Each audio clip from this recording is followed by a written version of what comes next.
My mother-in-law thinks I cheated on my husband. When I first married Daniel, I thought the hardest part would be adjusting to his work schedule. As a paramedic, he worked long hours and overnight shifts, and our time together could be unpredictable. I was wrong.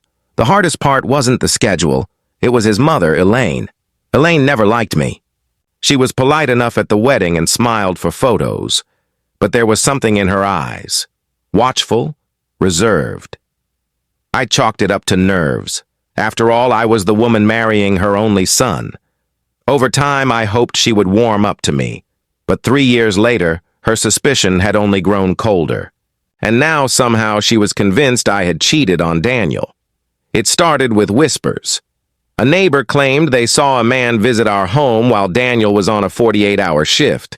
That man was my cousin Michael, visiting from New York on his way to a tech convention. He stayed with us for one night. That was it. But Elaine found out and decided it meant more. I had no idea she knew until the family barbecue. We were standing near the grill. Daniel was flipping burgers, chatting with his dad. Elaine stood next to me, drink in hand, watching the kids play.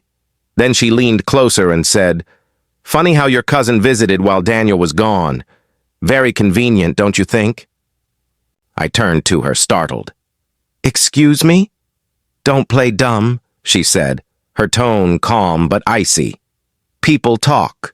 You should know better than to bring strange men into your home while your husband is gone." "He's not a strange man," I said, trying to stay calm. "He's my cousin, my family." "Even worse," she muttered. I didn't respond. There were so many emotions swirling inside me: confusion, anger, disbelief, but most of all, sadness. I never expected to be judged like this, especially not by someone who should have trusted me by now. That night, I told Daniel everything. He laughed at first, thinking it was ridiculous. But when I described how serious his mother had been, the laugh faded. "Are you serious?" he asked. "She really thinks that?" She didn't say the words exactly. But yes, that's what she meant. And she's spreading it to other people. Daniel was quiet for a while. "I'll talk to her." "No," I said. "I'll do it. She needs to hear it from me." The next morning, I asked Elaine to meet for coffee. She agreed, somewhat surprised. We sat in a quiet corner of a small cafe near her house. She wore her usual pressed blouse and a string of pearls. Always composed, always judging. "I wanted to clear something up," I began. "About Michael, my cousin. He stayed with us for one night. He was passing through town. Nothing inappropriate happened. I love your son. I would never cheat on him." Elaine took a slow sip of her tea. "I suppose that's what you'd say." "Excuse me?" "Look," she said, folding her hands. "You're young. You're attractive. You and Daniel barely see each other. Things happen." I blinked, stunned. "You really believe I cheated on him?" "I believe people make mistakes." "I didn't make one," I said firmly. "I have never been unfaithful. You don't have to like me, but you should at least believe that I love your son." Elaine didn't respond at first. Then she said, "Then why didn't you tell us he was staying over? If you had nothing to hide, why keep it a secret?" "I didn't think it needed an announcement. He was in town for one night. He slept in the guest room. Daniel knew." Elaine sat back in her chair, studying me. "So Daniel knew?" "Yes. He approved. He even FaceTimed with Michael that night. You could ask him." She gave a short, dismissive nod. "Maybe I will. Look," I continued, "I know we've never been close. I've tried. But accusing me, spreading this kind of story, it could hurt your son more than anyone. Do you really want that?" Her expression changed slightly, softening just a little. "Daniel is everything to me." "I know. He's everything to me, too." There was a long silence.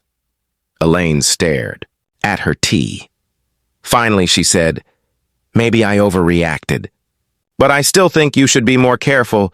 Perceptions matter. I nodded, more out of exhaustion than agreement.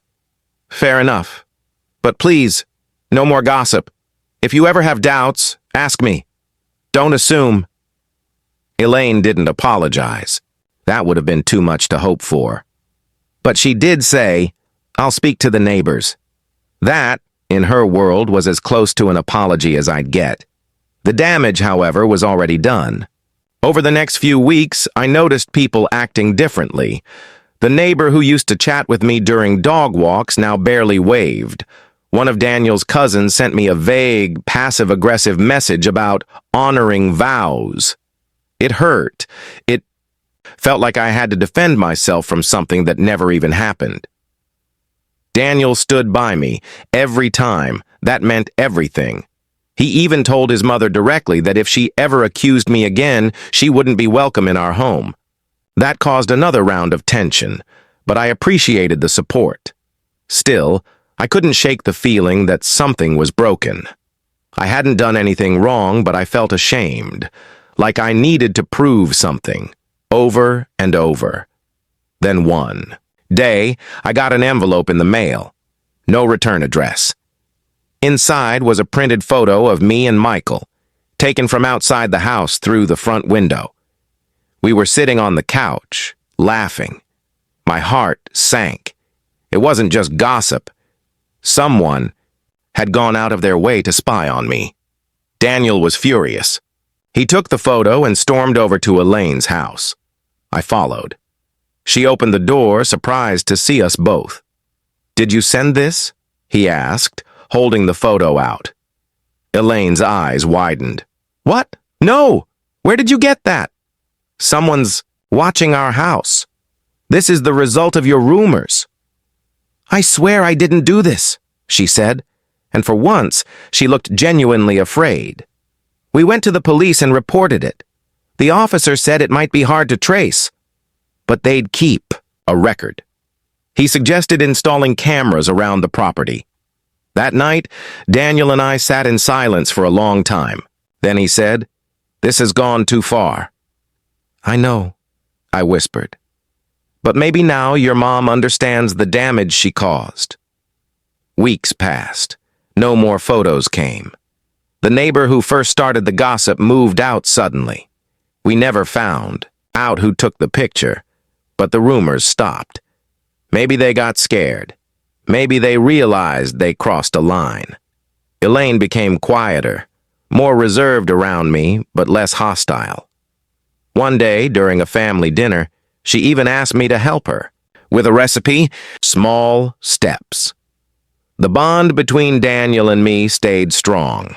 Stronger, even, after all the chaos. We learned something important. Love isn't just about trust. It's about standing together when trust is tested from the outside. And me? I stopped, apologizing for things I never did. I realized that sometimes you can do everything right and still be judged. What matters most is knowing who you are and holding on to the people who truly know you too.